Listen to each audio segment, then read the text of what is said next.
The Artemis II mission in its 8th day of flight. The 4 astronauts headed back to Earth, expected to splash down off our coast in 2 days. Today, NASA released new images of the Milky Way as well as the crew. Now the focus turns to one of the most dangerous parts of the mission, re-entry into Earth's atmosphere. This has been a good mission so far, and we're nearing the end, having retired a significant number of risks over recent days. But the team remains focused, and we're making sure that we don't take our eye off the ball. Countless hours of people working together behind the scenes have been preparing for these moments, and people are still giving their all to ensure mission success. Splashdown is expected to happen a little after 5 o'clock Friday evening. The San Diego-based USS John P. Murtha will retrieve the crew. And joining us now live in studio to talk more about this historic mission, Jim Kidrick, President and CEO of the San Diego Air and Space Museum. Always nice to see you, Jim. Nice to see you. Thanks for having me. And let's start with the significance of exploring deep space and the moon again. Exciting. No, it really is. We're back in the game, so to speak, and it is exciting. And I think it's exciting because of that one classic word, moon. In other words, we're going someplace else. We're not in low Earth orbit. You know, the ISS has done its mission, but it's time. And I think Americans are really recognizing that because, you know, as you know, we're doing a splashdown kind of gathering or party at the museum on Friday night, and it's off the charts. The people that are responding, just wanting to participate and celebrate the greatness of the country. And I know in the back of your mind as a naval commander, you know there's a dangerous part ahead. Let's talk about some of that. Well, there is. It's never done till the landing, as we would say on the carrier. But this is a moment that things have happened in the past. You know, one of the capsules way back in Mercury actually sunk, and so we've got very skilled teams out there. Fortunately, it's our Navy, you know, right here in San Diego with the NASA team, and they've trained up to it. They even came to the museum one time about 1.5 years ago looking at some of the hard points on our Apollo 9 capsule. So they'll be very prepared, and certainly the crew has been trained, you know, for all those contingencies should they occur. And you mentioned the capsule. You know, we have to have radar for that landing. The capsule has to hold up. Something that you have pure confidence in? I do. I think that fortunately we've done this before. If you look at Mercury, Gemini, and Apollo, the prior programs, we learned a lot. And don't think that a lot of those people who were involved then, you know, the old flight directors, the old astronauts, haven't been involved in the processes to ensure absolute safety, and realizing that they train for all those contingencies, and they're ready.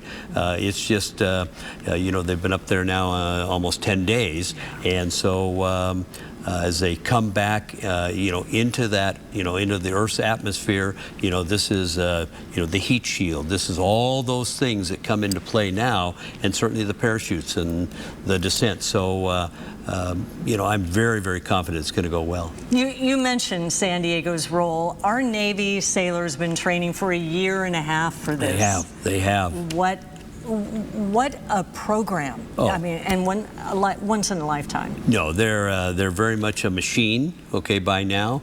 But you know, this has been one of the most elaborate test flights that has ever gone into space, because they are testing a brand new capsule. They tested a brand new rocket, the SLS. So everything is new up there. The whole Orion capsule. Look at all the technology. You know, you think of Mercury, Gemini, and Apollo. They didn't have the technology that we have in our cell phone we carry every day. So this is something that is above and beyond technologically, and certainly because we haven't been back into deep space, the training has been exceptional. Because the next one is going to test the lunar lander, you know, Artemis III, and then Artemis IV ultimately is going to take us to the moon. And so this one is kind of Apollo 8, the next one is kind of Apollo 9, and the next one is kind of Apollo 11 on Artemis IV. So it's very exciting, because now we're going to go up to stay on the moon. And I think that's the real difference. We're not going to, you know, it's not going to be a one and done or 3 or 4 and done. We're going to learn how to live live in deep space, especially if the goal ultimately is a 6 to 8 month mission to Mars. And what you're really describing is we're doing this, but we're in the game. We got to stay in the game this time. Absolutely, you couldn't say it any better. It's we don't want to just go up there and pretend that we're back into deep space. We need to be there, especially, you know, we have Space Force now. I've used this analogy for a long time. I think we need to be up there because it's kind of like an old Western movie. Would you rather be at the top of the canyon shooting down, okay, or the bottom of the canyon shooting up?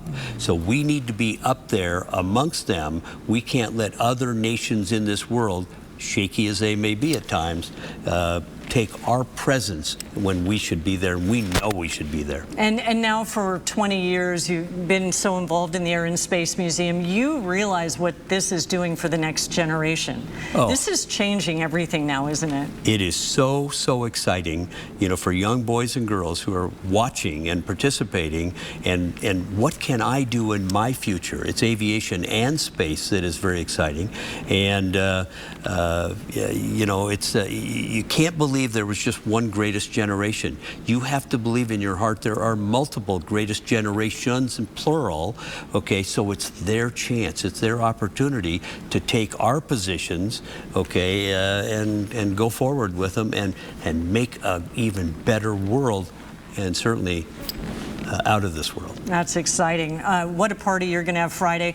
Are our cameras invited? We'd love to be there. You bet. Okay. Matter of fact, I think I talked to Max. Max said he's going to be there. Max Goldwasser. There, baby. You're going to be there. All right. And it better be good weather, Max. I got you, Jim. It's so good to see you always. You too. All right. Thank you. Talk soon.